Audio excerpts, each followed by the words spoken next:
नमस्कार, मी स्वाती गोडसे. आपण पाहताय न्यूज 18 लोकमत. नमस्ते महाराष्ट्र या बुलेटिनमध्ये आपल्या सगळ्यांचं स्वागत. आणि आता बघणार आहोत अनेक महत्त्वाच्या बातम्यांचा वेगवान आढावा.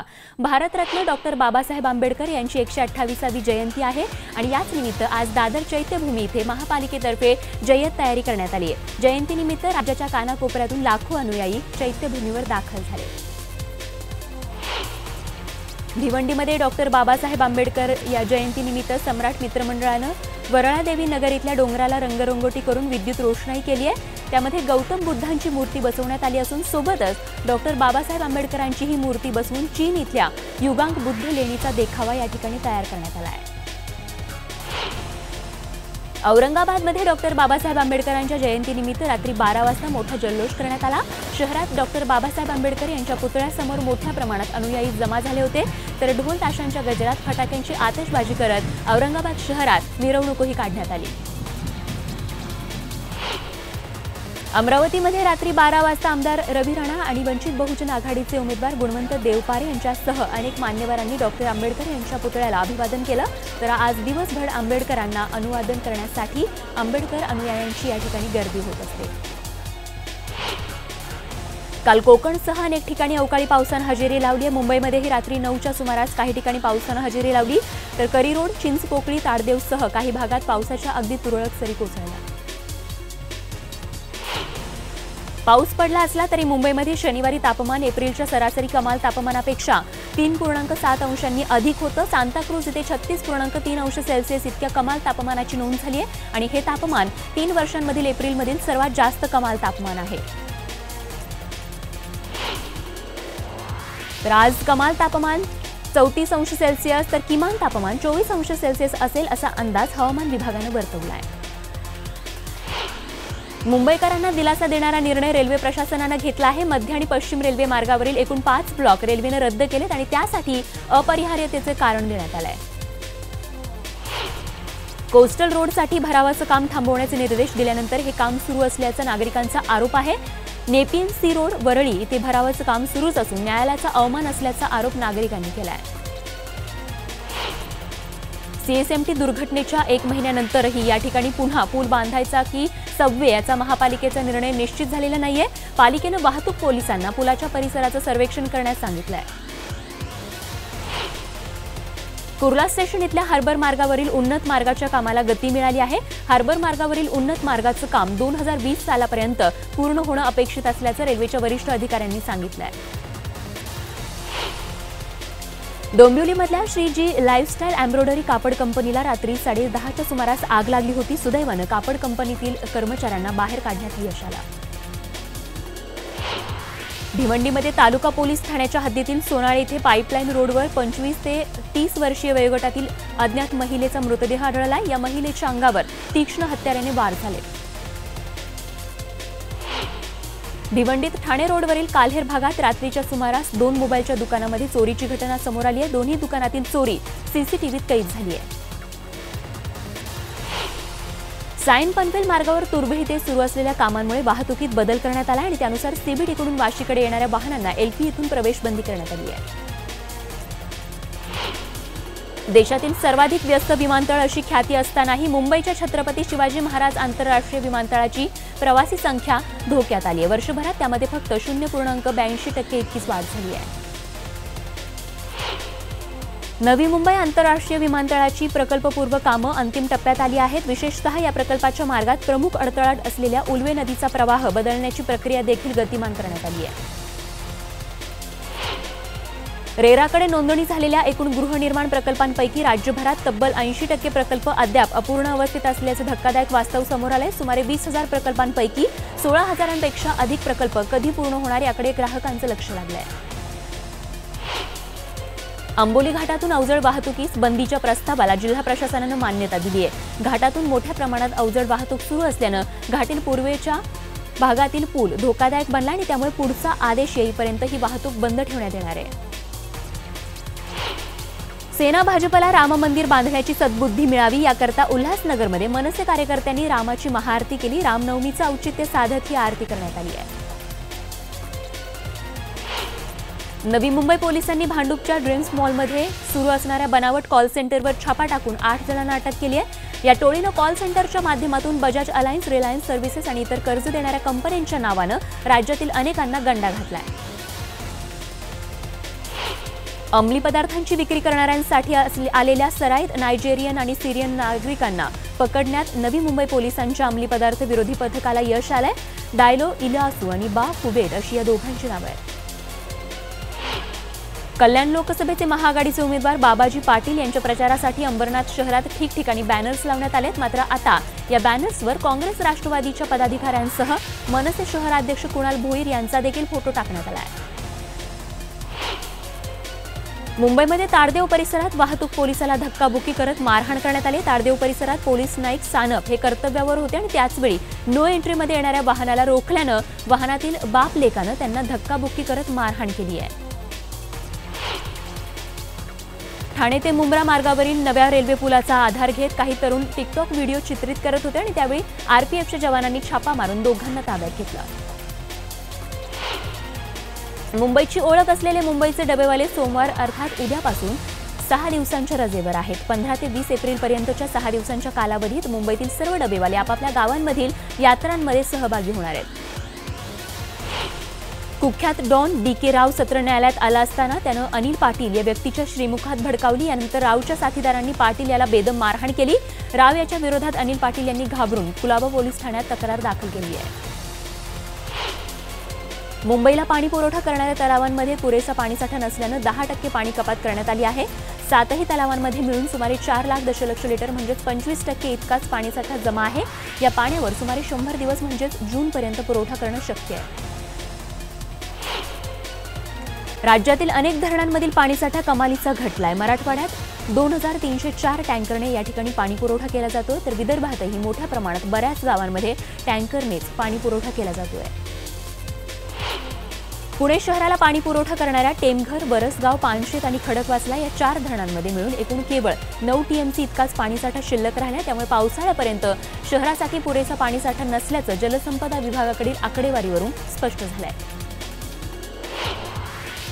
मराठवाड्यातील धरणांमध्ये अवघा 1% पाणीसाठा असून अन्य विभागातही पाणी पातळी धरणांचा तळ गाठू लागली. त्यामुळे येत्या काळात पाणी प्रश्न आणखीनच उग्र होण्याची दाट शक्यता आहे. राज्यमार्ग परिवहन महामंडळाच्या पुणे विभागानं उन्हाळी सुट्टीच्या पार्श्वभूमीवर दैनंदिन गाड्यांव्यतिरिक्त सुट्ट्यांच्या जादा गाड्या सोडण्याचं नियोजन केलं आणि त्यानुसार 11 एप्रिल ते 15 जूनपर्यंत विभागातील 13 डेपोंमधून दररोज 125 ते 150 जादा गाड्या सोडण्यात येणार आहेत. नांदेडमध्ये काल मुख्यमंत्री देवेंद्र फडणवीस यांची सभा झाली आणि यावेळी मुख्यमंत्र्यांनी राज ठाकरेंवर आपली तोफ डागली आहे. मनसे म्हणजे मतदार नसलेली सेना आणि आता उमेदवार नसलेली सेना, तर राज ठाकरेंच्या मराठवाड्याचं वाळवंट झालंय अशा शब्दांमध्ये त्यांनी टीका केली आहे.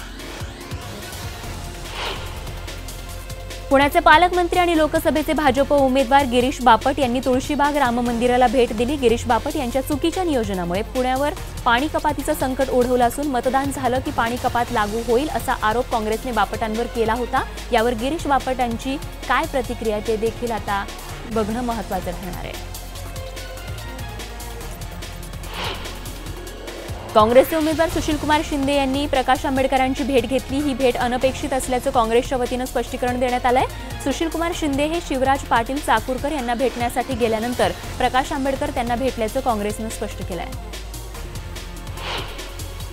निवडणुकीच्या पार्श्वभूमीवर पाकिस्तानचे पंतप्रधान इम्रान खान यांनी शांततेसाठी मोदींची गरज असल्याचं मत मांडलं होतं आणि त्याचा चांगलाच समाचार माजी केंद्रीय गृहमंत्री सुशीलकुमार शिंदेंनी घेतलाय. शांततेसाठी तुम्ही इतके दिवस का गप्प होता असा सवाल त्यांनी विचारलाय. बुलडाणा लोकसभा मतदारसंघातील युतीचे उमेदवार प्रतापराव जाधव यांच्या प्रचारार्थ शिवसेना पक्षप्रमुख उद्धव ठाकरे यांची जाहीर सभा पार पडली. यावेळी उद्धव ठाकरेंनी राहुल गांधींवर जोरदार टीका केली आहे. मेटेंच्या जाहीर विरोधामुळे पंकजा मुंडे संतापल्या. बीडमधल्या जाहीर सभेत त्यांनी शेर सादर करत मेटेंवर निशाणा साधला. तर मुख्यमंत्री सर, तुम्ही पण आपलं तोंड खराब करून घेऊ नये. आपण राज्याचे मुख्यमंत्री आहात, कोणाचीही नावं घेऊन आपलं तोंड खराब करू नका असं जाहीर सभेत पंकजा मुंडेंनी खुद्द मुख्यमंत्र्यांनाही सल्ला दिलाय. मेटेंना मंत्री व्हायचं असेल तर मेटेंनी बीडमधील निर्णय बदलावाचा सल्ला रामदास आठवले यांनी विनायक मेटेंना दिलाय। तर आपल्या खास शैलीत त्यांनी चारोळी करत मेटेंवर टीकाही केली। तर मी ज्यांच्या सोबत जातो त्यांना सत्ता मिळते आणि मी ज्यांच्या विरोधात जातो त्यांचा सत्यानाश होतो, त्यामुळे विचार करा हे सांगायलाही आठवले विसरले नाही। खासदारकीच्या क्षेत्रात फिल्मी गाण्यांची आणि फिल्मी डायलॉगची क्रेज आली आहे असं बोलत आदित्य ठाकरे यांनी साताऱ्याचे खासदार उदयनराजेंची खिल्ली उडवली आहे। उरी हल्ल्यानंतर मोदींनी सैन्याला सांगितलं आणि सैन्यानं पाकिस्तानात घुसून बदला घेतला। अमेरिका आणि इस्रायल नंतर तिसरा क्रमांक भारताचा आहे, जो की आतंकवाद्यांच्या घरात घुसून धडा शिकवतो असं वक्तव्य मुख्यमंत्री देवेंद्र फडणवीस यांनी लातूर तालुक्यातल्या मुरुड इथे आयोजित एका जाहीर सभेत केलं आहे। उस्मानाबाद जिल्ह्यातील कसबे तळवळे या गावातील दिलीप ढवळे या शेतकऱ्यांना फसवणूक झाल्यानं गळफास घेऊन आपलं जीवन संपवलंय। घटनास्थळी जप्त केलेल्या सुसाईड नोटमध्ये शिवसेनेचे उमेदवार ओमराजे निंबाळकर यांच्या नावाचा उल्लेख असल्यानं खळबळ उडाली आहे। अविवाहितांच्या अनेक समस्या आहेत आणि त्यामुळे अविवाहित वर्गाचं प्रतिनिधित्व करण्यासाठी पार्थला संसदेत पाठवा असं काहीसं अजब आणि मिश्किल आवाहन करत अजित पवारांनी तरुणांना साथ घालण्याचा प्रयत्न केलाय। पिंपरी चिंचवडच्या पार्थ पवार यांच्या प्रचारासाठी आयोजित करण्यात आलेल्या सभेत ते बोलत होते। तर पवार साहेब माझ्या प्रचाराला येणार म्हटल्यावर आमच्या भावाभावामध्ये भांडणं झाली, पण पवार साहेबांचं माझ्यावर प्रेम आहे। पवार साहेब आले, आता मी निवडून येणार असा विश्वास वसंतदादांचे नातू विशाल पाटील यांनी व्यक्त केला आहे। रायगड लोकसभा मतदारसंघाचे आघाडीचे उमेदवार सुनील तटकरे यांच्या गुहागरमधील प्रचार सभेत राष्ट्रवादी पक्षाचे अध्यक्ष शरद पवार यांच्या भाषणादरम्यानच या ठिकाणी पावसाने जोरदार हजेरी लावली, त्यामुळे शरद पवारांना आपलं भाषण आटोपतं घ्यावं लागलं। जळगावमध्ये राष्ट्रवादीचे ज्येष्ठ नेते छगन भुजबळ यांनी मोदींवर जोरदार टीका केली। स्वतः मर्सिडीज कारमधून फिरणाऱ्या मोदींनी चौकीदाराच्या पगारात घर चालवून दाखवावं असा सल्ला देखील यावेळी भुजबळ यांनी दिलाय। राष्ट्रवादीच्या कार्यकर्त्याला जीवे मारण्याची धमकी देणाऱ्या भाजप कार्यकर्त्यावर पोलीस कारवाई करायला टाळाटाळ करत असल्याचा आरोप सुप्रिया सुळेंनी केलाय। धमकी देणाऱ्यानं तो पुणे कृषी उत्पन्न बाजार समितीचा चेअरमन दिलीप खैरे यांचा पुतण्या असल्याचा दावा देखील त्यांनी केला होता। मात्र पोलीस कारवाई करत नसल्यानं ही हुकुमशाही आहे का असा सवाल सुप्रिया सुळेंनी उपस्थित केलाय। नाशिकच्या काळाराम मंदिरात भक्तांसोबतच उमेदवारही दाखल झाल्याचं बघायला मिळालं। प्रचार सोडून सगळेच उमेदवार श्रीरामांच्या चरणी लीन झाल्याचं बघायला मिळालं। युतीचे उमेदवार हेमंत गोडसे, आघाडीचे उमेदवार समीर भुजबळ आणि भाजप बंडखोर उमेदवार माणिकराव कोकाटे हे सगळेच राम जन्मोत्सवानिमित्त या ठिकाणी मंदिरात दाखल झाले होते। मुंबईतल्या दक्षिण मध्य मतदारसंघात महायुतीचे उमेदवार खासदार राहुल शेवाळे आणि आघाडीचे एकनाथ गायकवाड यांच्यात सरळ लढत होतीये। राहुल शेवाळे प्रचार रॅलीच्या माध्यमातून मतदारांपर्यंत पोहोचत आहेत। मानखुर्द ते ट्रोंबे अशी रॅली यावेळी काढण्यात आली। आता बघूयात देशभरातील आणखी काही महत्त्वाच्या बातम्या थोडक्यात। जालियनवाला बाग हत्याकांडला काल 100 वर्ष पूर्ण झाली आणि याच निमित्त काँग्रेस अध्यक्ष राहुल गांधी यांनी जालियनवाला बाग इथे जाऊन शहीदांना श्रद्धांजली वाहिली। आंध्र प्रदेशचे मुख्यमंत्री चंद्राबाबू नायडू यांनी केंद्रीय निवडणूक आयोगात मुख्य निवडणूक आयुक्त अरोरा यांची भेट घेतली। आंध्र प्रदेशात लोकसभा आणि विधानसभा निवडणुकीत मतदानाच्या दरम्यान अनेक ईव्हीएम नादुरुस्त होते आणि याचीच तक्रार करण्यासाठी आंध्र प्रदेशचे मुख्यमंत्री राजधानी दिल्लीत येऊन मुख्य निवडणूक आयुक्तांची त्यांनी भेट घेतली। जेट एअरवेजच्या कर्मचाऱ्यांचे पगार थकवल्याबद्दल नरेश गोयल यांच्यासह कर्ज देणाऱ्या स्टेट बँकेविरुद्धही गुन्हा दाखल करा अशा मागणीसाठी जेट एअरवेजच्या कर्मचाऱ्यांनी शनिवारी सहार पोलिसांकडे तक्रार दाखल केली आहे। पंतप्रधान नरेंद्र मोदी यांच्या महत्त्वाकांक्षी मुद्रा बँकेचे लाभार्थी महाराष्ट्रात 1,05,00,000 गेलेत। लाभार्थ्यांना सुमारे 54,000 कोटी रुपयांचं कर्ज वाटप झालंय। ही योजना 2015-16 या आर्थिक वर्षापासून सुरू आहे। अमेरिकेच्या टेक्सास भागाला चक्रीवादळाचा तडाखा बसलाय। तुफानी वारं आणि मुसळधार पावसामुळे अनेक घरांची पडझड झाली तर जवळपास 100 किलोमीटर वेगाने वारे वाहत असून यामध्ये काही नागरिक जखमी देखील झाले। बातमी रशियामधून। रशियानं बाल्टिक समुद्रात सैन्य सराव केला आणि या सरावात हवाई दल आणि नौदलाची जहाजं सहभागी झाली होती। यामध्ये क्षेपणास्त्राचे हल्ले आणि इतर युद्धसामुग्रीचाही वापर करण्यात आला। आता बातमी आहे क्रीडा विश्वातून। राजस्थान रॉयल्सच्या सामन्यात राजस्थाननं विजय मिळवला। राजस्थाननं 4 विकेट राखून मुंबईला नमवलं आणि राजस्थानने यंदाच्या IPL मधील दुसरा विजय आपल्या नावावर केला आहे।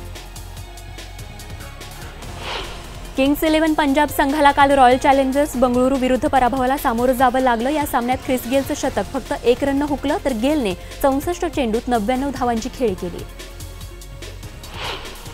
राजस्थान रॉयल्स विरुद्ध सामन्यात महेंद्रसिंग धोनीने पंचांनी मागे घेतलेल्या नो बॉलच्या निर्णयावर मैदानात येऊन आपली नाराजी व्यक्त केली होती। मात्र यावर वीरेंद्र सेहवागने नाराजी व्यक्त केली आहे। सेहवागच्या मते धोनीवर किमान 2 ते 3 सामन्यांची बंदी घालणं गरजेचं होतं। तर आज आयपीएलमध्ये दुसरा सामना हैदराबाद विरुद्ध दिल्ली यांच्यात रंगणार आहे। यावेळी गेल्या 2 सामन्यात पराभवाची चव चाखलेला सनरायझर्स हैदराबादला घरच्या मैदानावर दिल्लीला पराभूत करण्याची संधी आहे। क्रीडा क्षेत्रात पुरुषांच्या बरोबरीनं महिलांना आणण्यासाठी आपल्या देशात व्यापक प्रमाणात प्रयत्न करण्याची गरज आहे, असं मत भारताची अव्वल टेनिसपटू सानिया मिर्झा हिनं व्यक्त केलंय। फिक्की या महिला संघटनेच्या वतीनं आयोजित वार्षिक सोहळ्यात सानिया बोलत होती।